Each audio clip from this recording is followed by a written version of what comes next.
Aujourd'hui, nous sommes au restaurant L'Alchimie à Kaisersberg, KB pour les Alsaciens. On est ici pour rencontrer le chef Jérôme Yeglet, qui est là pour nous parler de son restaurant un peu atypique. Donc, allez, au plat!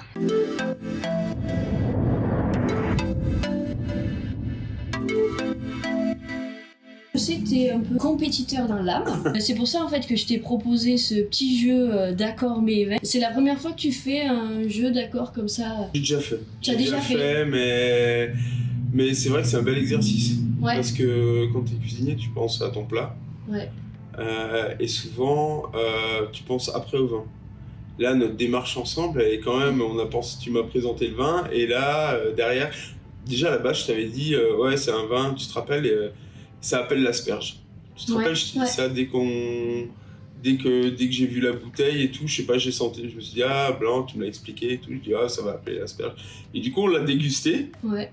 Et ça appelait pas du tout l'asperge. Du coup, c'est là que bah, tu m'as un peu pris à contre-pied, donc ça c'est rigolo. Et du coup, on a eu le vin, on a goûté le vin, et du coup, c'est là que j'ai pensé au plat qui pourrait aller parfaitement avec. C'est une approche qui est complète. Alors c'est complémentaire, hein, mais c'est une approche complètement différente. Et c'est là où c'est amusant. J'aimerais quand même connaître aussi ton univers, finalement, ta philosophie. Je sais que justement, récemment, tu as obtenu l'étoile verte, qui axe vraiment sur la partie astronomie durable. Et c'est pour ça que j'aimerais que tu présentes un peu ça et ce que ça signifie finalement pour toi. Et là, on en a pour 3 heures. tu fais non, ouais, je vais te le faire simple. Alchimie, c'est un lieu qu'on a pensé avec Marie-Laure il y a maintenant presque 7 ans. Et au même moment, on pensait avoir des enfants. Donc on voulait que tout soit lié. C'est pour ça aussi le nom. Parce que là, c'est la plante des druides, c'est la plante qui rendait les femmes fécondes il y a longtemps.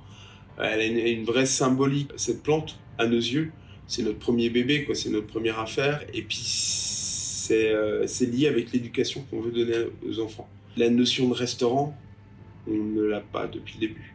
Alors oui, effectivement, ça reste un restaurant aux yeux de tout le monde, mais c'est un lieu de partage, d'échange, de vie, et c'est surtout le point central d'un biotope. Parce que Alchimie, aujourd'hui, c'est une grosse équipe, quoi, une belle équipe. Il y a cet esprit de noyau solide qui a envie d'avancer vers des convictions. Mais c'est aussi... Comme j'ai pu voir, en fait, tu perds rien en fait dans toute ta cuisine. Tu essayes de chaque élément qui pourrait être finalement jeté, réutilisé d'une autre manière. Bah, en fait, je pense que c'est l'avenir. C'est qu'aujourd'hui, que tu vois sur les légumes, tu vois les fans de radis, par exemple, un exemple simple. La fan de radis, ben, nous, à la maison, alors, mieux, on fera une petite soupe ou un truc comme ça. Mais nous, on peut très bien la transformer en vin de radis ou en vin qui pourrait nous servir pour démarrer une sauce ou quelque chose. On peut la fermenter parce qu'on a fait on a lancé justement parallèlement à cette volonté de rien gaspiller, de réutiliser au maximum les produits.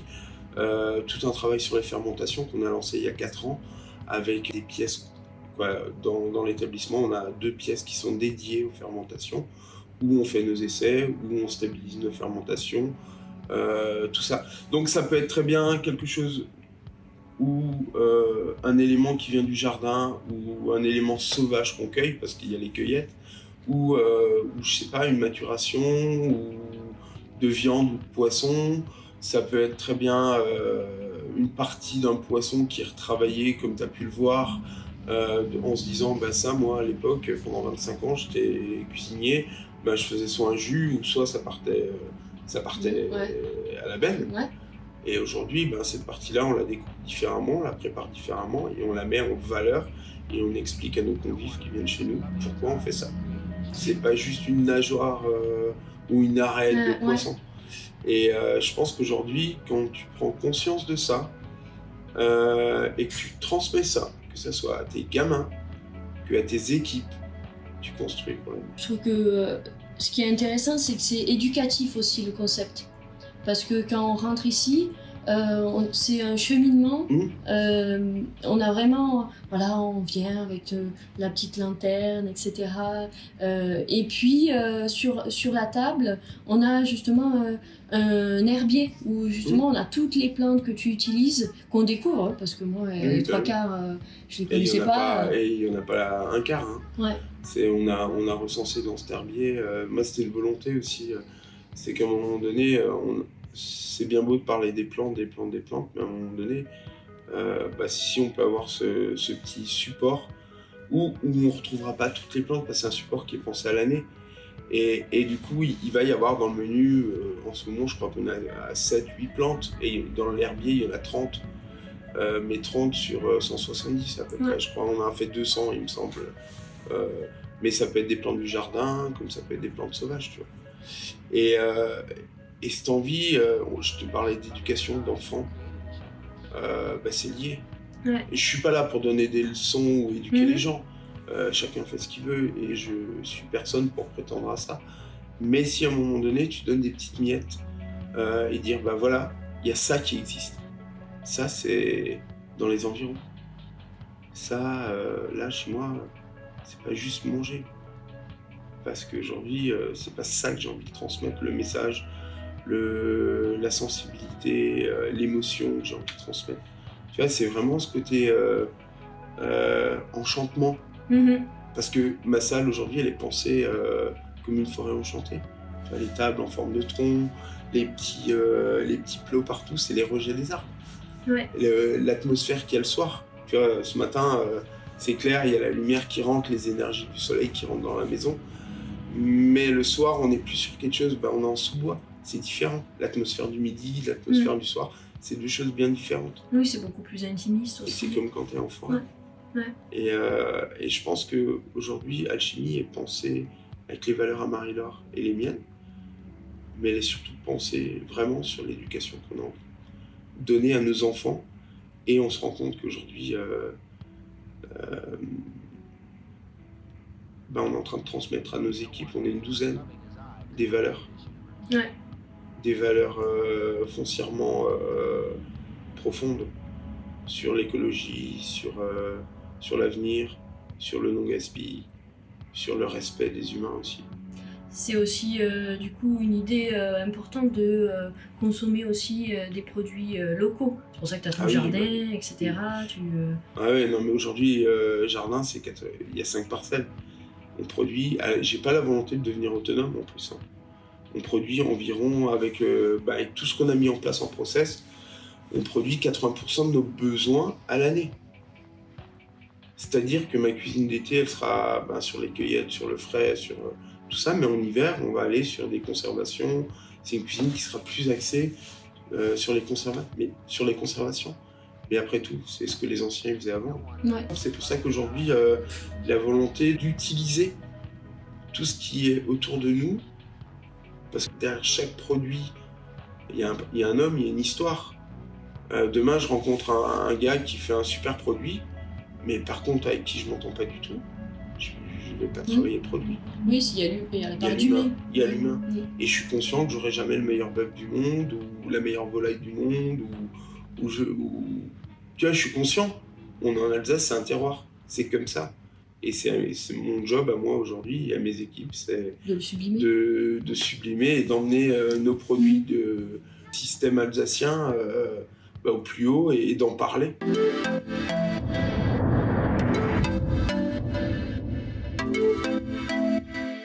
J'aimerais que tu me parles de ton affinité avec le vin, en fait. Comment toi, tu fais tes choix ici Les affinités avec le vin, déjà, je suis alsacien, je viens d'ici de Kaysersberg, donc forcément plein cœur vignoble alsacien, donc ça fait partie de moi. J'ai des grosses affinités pour les vins blancs.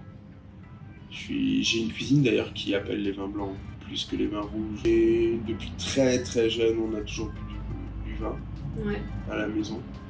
Ça fait partie, moi j'ai souvenir mon grand-père, mon père, midi et soir, tu avais le droit de goûter, couper avec un peu d'eau et tout.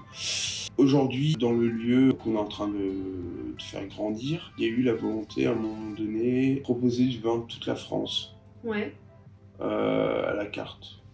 Et plus j'avançais, plus je me rendais compte que c'est pas forcément ce qui convenait à ce lieu. Je dis pas que je n'aime pas Oui, les bien vins sûr, ouais. qui sont pas d'ici. Et plus je me resserrais sur le Grand Est, la poche autour. Et je pense qu'à terme, peut-être, on élargira outre-frontière. Ouais. Et c'est pour ça que c'est intéressant de toujours goûter un vin. Tu vois, faut pas être fermé, parce qu'il y a de très belles choses, et on en a un exemple là. Je vais forcément, naturellement, par mes convictions, par ma démarche, aller vers les vins les plus propres. Ouais. Quand je veux dire, je suis pas un extrémiste non plus, hein, mais faut qu'il y ait une réflexion sur l'environnement aussi, dans la façon de traiter ses vignes, sa terre, de vinifier. Tout ça, c'est super important à mes yeux aussi. Bah, c'est pour ça aussi que j'ai choisi celui-ci. Donc vraiment là on est sur la cuvée, c'est un cépage, c'est l'Altesse. Donc cépage plutôt savoyard. Donc là on est vraiment sur une autre rive puisqu'on est sur la Suisse. Donc c'est au bord du lac Léman, on est à Morges, c'est le domaine des Trois Terres. Et c'est vrai que je voulais faire un clin d'œil finalement avec la Suisse où je vivais, où j'ai vinifié, te faire découvrir quelque chose. Maintenant moi en plus je suis installée ici en Alsace, donc c'était le petit clin d'œil, et j'étais assez surprise par cette cuvée qui au départ on peut dire c'est un cépage un peu rustique, et là je trouve qu'on a un vin qui est un peu plus gastronomique en fait. J'ai envie de même dire que c'est un peu solaire. Ouais. Je sais pas si c'est le terme exact, mais je trouve ce côté solaire, et il dégage quelque chose comme ça. Bah justement on va le goûter ensemble. Moi j'ai eu des gros débats ici, hein, parce que j'ai beaucoup de potes qui sont dans les vins nature, qui à un moment donné ne venaient plus manger chez nous. Ils disaient, mais je comprends pas que ça et ça. Je dis, mais attends, je touche une clientèle. Je te disais l'Altesse. Moi je trouve que c'est assez surprenant au nez, parce que c'est expressif, c'est assez complexe, c'est une belle aromatique. Je trouve qu'il y a le côté citronné, on est sur un côté un peu cédrat, noisette. Il y a une petite légère nuance vanillée qui n'est pas trop marquée au nez, qu'on retrouvera plus sur la bouche. Tu l'as quand même. Mais ça c'est le soleil. Hein. Ouais. Le citron et tout ça, c'est le soleil. C'est l'exposition, c'est comment? C'est très bien exposé, on est vraiment au bord du lac. Donc là, ça prend vraiment réverbération. Et je trouve que même après, sur la bouche, on va retrouver aussi quand même la fraîcheur du lac, tu vois. Parce que les nuits, il y a quand même beaucoup plus d'humidité.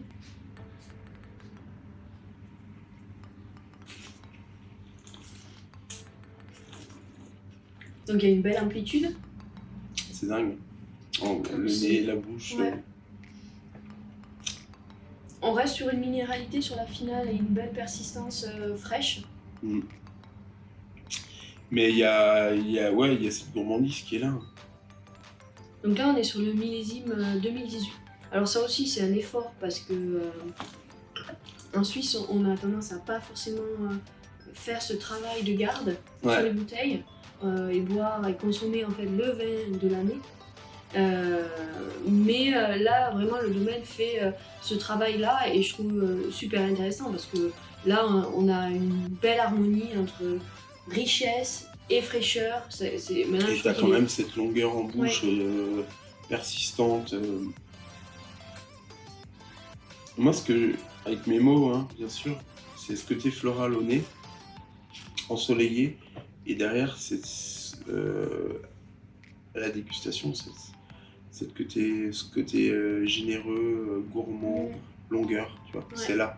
Tu vois, il y a une construction, tu sens qu'il y a une construction, ça dégage quelque chose, quoi.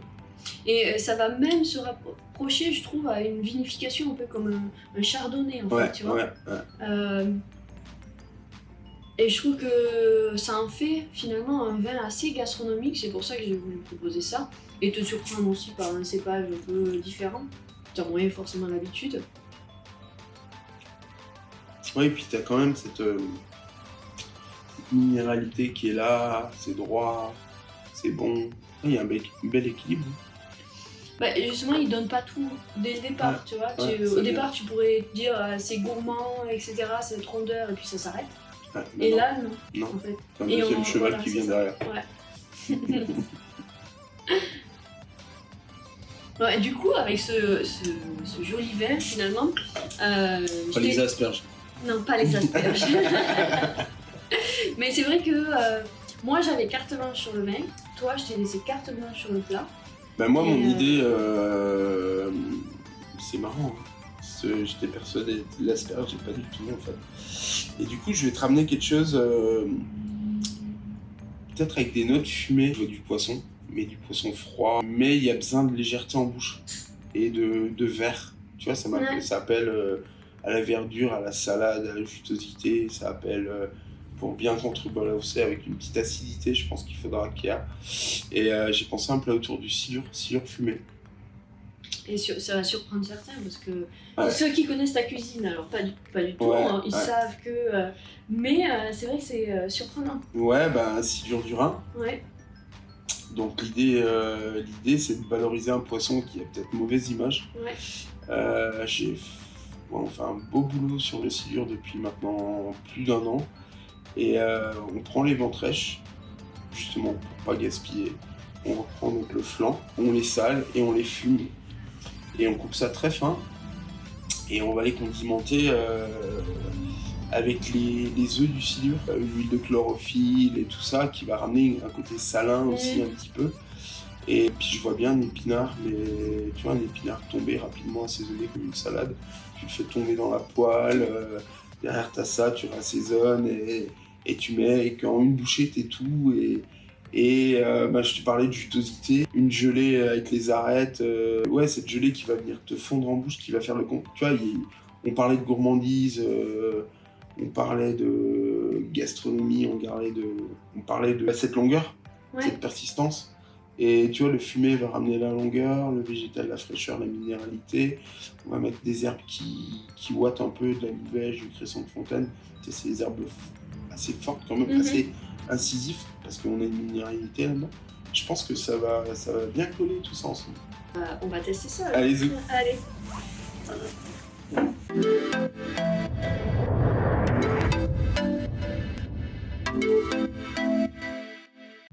Alors là, tu vois, je t'ai mis tous mes ingrédients ensemble. Tu veux que je te fasse un petit tour? Ouais. On va commencer. Là, t'as le silure fumé qu'on a tranché tout petit. C'est un plat qui se mange à la cuillère. D'accord. Je voulais aussi ce côté comme à la maison, tu sais, l'apéro, le vin frais, quoi, le soleil, c'est l'été, quoi. C'est vraiment ce que ça m'a fait penser. Donc t'as le silure, les ventrèches qui sont salés fumés là, coupés en petits morceaux. Tu vas retrouver l'épinard là, tu vois. Ça c'est l'épinard qu'on a fait tomber. Dessus j'ai un peu assaisonné. Je mets des petits morceaux de silure cru, quoi. Pas trop, mais un petit peu quand même. Là c'est les 2 compliments avec les œufs. D'accord. Donc un œuf salé, l'autre on met un petit peu de sucre pour adoucir. Donc ça va ramener la force, la profondeur, la salinité aussi, le lien avec la salinité, la pertinence aussi à la déguste. Je pense qu'il va se passer un truc. Là t'as la gelée. Gelée plantidée, où on a mis de la livège dedans. Je te parlais des 2 plantes qui doivent être... elles doivent être là, elles doivent percuter. Je pense qu'avec ce vin, il faut qu'il y ait quelque chose qui vienne te... Je te parlais des 2 chevaux, de la longueur en bouche. Et je pense qu'il faut qu'il y ait des reliefs aussi sur le plat. Et du coup, ça va coller assez bien avec le vin. Cresson de fontaine. C'est un petit cresson qu'on a cueilli ce matin. Pareil, ça vient, ça titille la bouche. C'est là, c'est végétal. Ça va coller.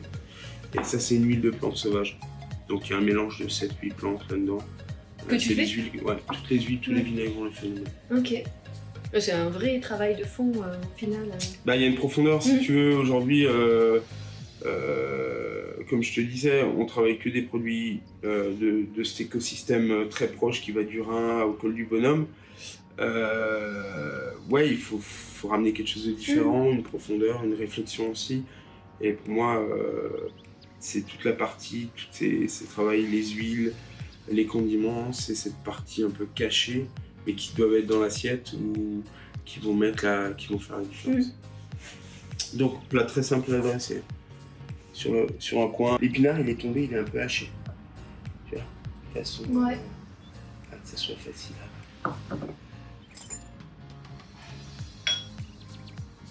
Il faut faire ce petit dôme là. En fait, par le relief dans l'assiette, ça va ramener un peu la gourmandise. Il faut faire ce petit drum là. En fait, par le relief dans l'assiette, ça va ramener un peu la gourmandise. Ah, ce que je vais faire, C'est toujours très délicat. c'est important.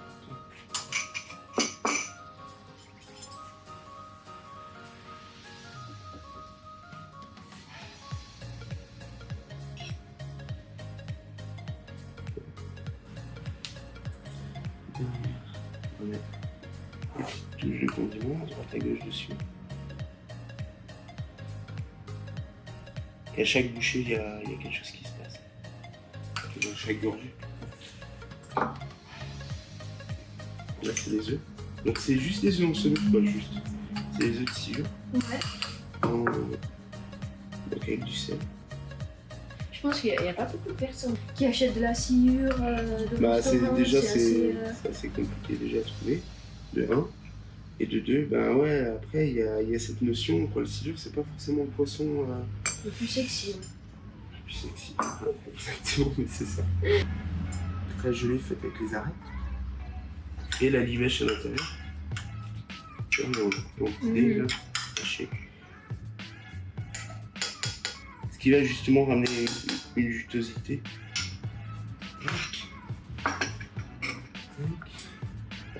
J'ai l'assiette. Un petit nid, tu vois, après tout.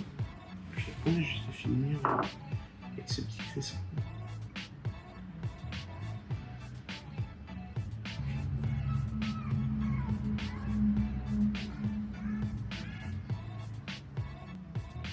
On a presque pas envie de toucher tellement c'est Mhm. joli. Merci.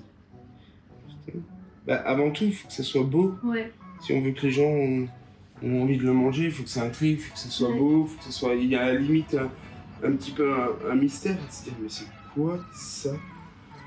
Tu vois, que tu sois dégoûté, qu'il y ait une surprise. C'est comme un cadeau. Quand ça arrive, étant donné que nous, on travaille que sur les menus surprises, il faut que ça soit intriguant comme ça. Ça, j'ai trouvé ça Mais c'est un super peu intéressant. comme quand tu ouvres une bouteille de vin. Oui. En fait, tu vas savoir, parce que si tu l'as choisi, tu vas savoir un peu vers où tu vas, mais au moment où tu l'ouvres, tu es d'accord avec moi, Il y a une part de mystère, tu sais pas. Une part de surprise, de mystère. Et je pense que c'est le lien un peu avec la cuisine aussi, quoi. Voilà, tu vois, c'est pas compliqué. Non, vous pouvez presque faire ça à la maison. Bah écoute, je te mets une assiette et puis on commence. Merci en tout cas d'avoir préparé ce plat, c'est assez intriguant j'avoue. Et il y a plein de couches différentes en fait. Bah en fait c'est ça, c'est que si tu vas à la dégustation du plat, tu vas avoir plusieurs niveaux. C'est ce que le vin me faisait parler aussi. Ouais. Quand j'ai goûté le vin, j'ai senti qu'il y avait vraiment des niveaux de dégustation aussi. Et les couches vont amener quelque chose aussi bien à la dégustation de l'assiette, je pense, que la dégustation du... Mais, comme ça on va faire le test de toute façon. Là, il s'est encore ouvert. Sous tight.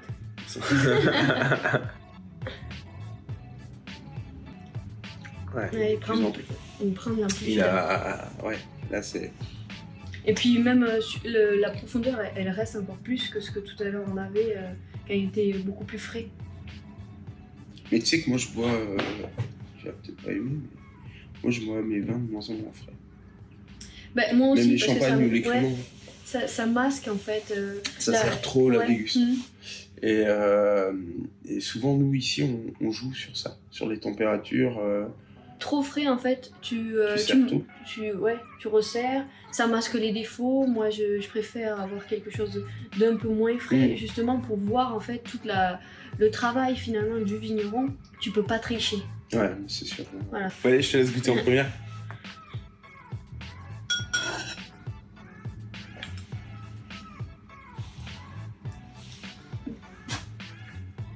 C'est super frais. La vache. Il y a un joli équilibre. C'est à deux bien. nuances.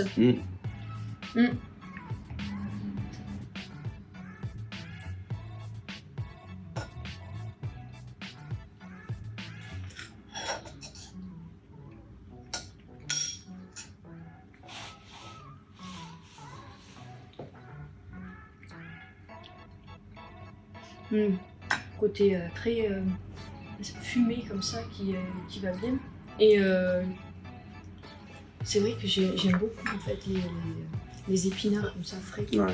Le côté fumé un peu salé comme ça, Persistant. ça va bien avec et ça nuance finalement l'amplitude du même.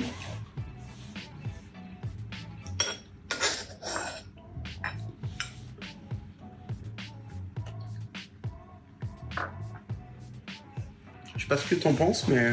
En fait, vraiment, moi, c'est quand on a un vin qui est trop ample, il faut quand même l'atténuer par le plat pour trouver un équilibre. Et je trouve que là, ça apporte un peu plus de fraîcheur. T'as vu la livèche comment elle est bien balancée avec le vin? C'est limite plus surprenant encore que le poisson. Ouais. La livèche qui arrive derrière quand tu tapes sur un bout de feuille avec le vin, je trouve ça super intéressant. Cool. Ben merci à toi en tout cas Merci à toi. pour ce bon moment. exercice. Et puis bon, nous on va finir le plat, mais ça c'est pas pour. On va pas le montrer ça. Bah oui. Tant qu'on finit pas la bouteille. Ouais, ça va. ça c'est ça.